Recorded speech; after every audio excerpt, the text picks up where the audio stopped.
Hi there guys, I hope you are having a good day. Now, Filip Hrgovic has his sights set on Anthony Joshua, and himself and his promoter Nisse Sauerland are keen to get him in there with Anthony Joshua, believing that they are the next ones to beat him. Now, they are looking at that Andy Ruiz Jr. fight and thinking they can do the same thing. They say that Hrgovic comes forward, does not go backwards. He can take punishment and he can dish it out. But ultimately what they are not looking at is Hrgovic is over 6'4". He is very heavy, European style, stand up, come forward, doesn't move his head all that much.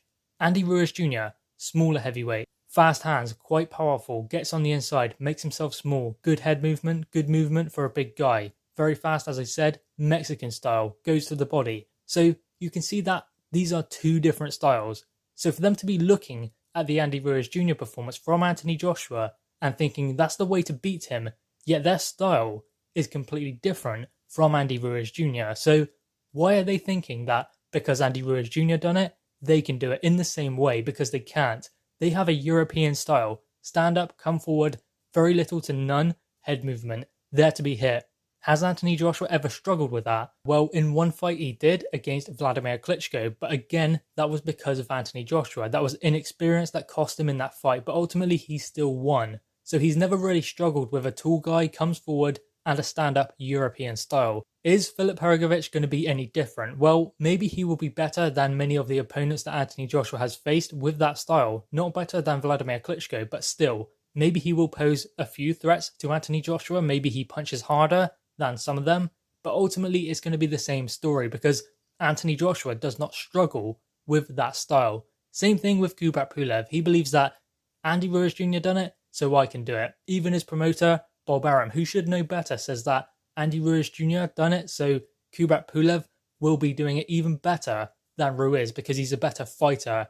No, it's about styles. Styles make fights, and Filip Hrgovic and Kubrat Pulev are bigger heavyweights. They don't get on the inside. They're not as fast as Andy Ruiz Jr. Anthony Joshua has always struggled with a smaller fighter who has fast hands and gets on the inside. Dillian Whyte, Andy Ruiz Jr., even Joseph Parker was causing him a little bit of problems early on. But ultimately, Anthony Joshua has always muddled through those fights. But against a stand-up European style, against someone who is the same height or taller than him, he struggles sometimes against Vladimir Klitschko. But ultimately, that was because Vladimir Klitschko had the pedigree. Filip Hrgovic does have the pedigree also, but Anthony Joshua will still come through that fight. Hrgovic will cause him problems. Hrgovic will be a tough competitor for Anthony Joshua. But ultimately, I just don't think he has the weapons to defeat Anthony Joshua. I think Joshua is faster than him, more powerful, maybe as durable, and I know that Filip Hrgovic is someone who is known for having a granite chin, but who has he fought that has tested him for that? So ultimately he's never been in there with a big puncher, someone who is powerful and skillful, someone who can take him apart. So Anthony Joshua has all the tools to defeat Filip Hrgovic. Now, Hrgovic saying this, I think he's like number 8 in the WBC, number 6 in the IBF, and those are his highest rankings. He's not even in the top 10 with the other governing bodies. So he is likely going to be close to an eliminator when Dillian Whyte gets his opportunity at the WBC World title for the WBC, which is going to be held by Tyson Fury or Dillian Whyte at that point, or he will get an eliminator for the IBF. But Anthony Joshua is fighting his IBF mandatory next. There will be a WBO mandatory, then likely a WBA mandatory, then maybe a unification fight with Tyson Fury or Dillian Whyte, whoever holds the WBC World title at that point. So Hrgovic is a while off, and who has he really fought?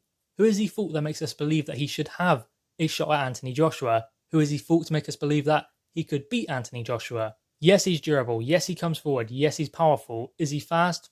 Maybe not. But ultimately, he has all of those skill sets, so why not test it in the ring?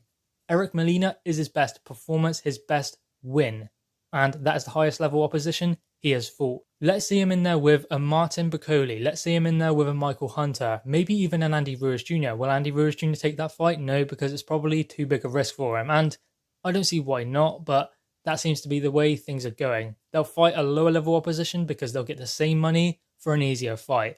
That's the way things are now for some unknown reason. But also Hrgovic should be chasing fights with Dillian Whyte if he can. Obviously, I know Dillian Whyte is fighting Povetkin and is looking for a fight with Tyson Fury, the WBC World Champion. He's been waiting long enough, but that is what Filip Hrgovic should be doing. He can't jump the queue. There are a pool of heavyweights outside of the champions who are waiting for their opportunity. Joseph Parker, Alexander Usyk, Andy Ruiz Jr., Deontay Wilder after he's fought Tyson Fury again. Why not chase those fights? Let's see how good he really is before he jumps from an Eric Molina to an Anthony Joshua. Martin Bakole would be a great opponent for him next. Then maybe Michael Hunter. Then, I don't know, maybe Derek Chisora, maybe Joseph Parker. Let's just get these guys fighting each other. Then the best will fight the best. Get this pool of heavyweights to all fight one another. Then they can have their shot at the champions. But until then, what are they doing to prove that they deserve an opportunity? Anyway, guys, what are your thoughts on this? Nisei Sauerland and Filip Hrgovic believe that they will get Anthony Joshua in the ring soon and they will be the next ones to beat him. Anyway, guys, drop your thoughts in the comments below, click your thumbs up and subscribe if you are new. Thanks, guys.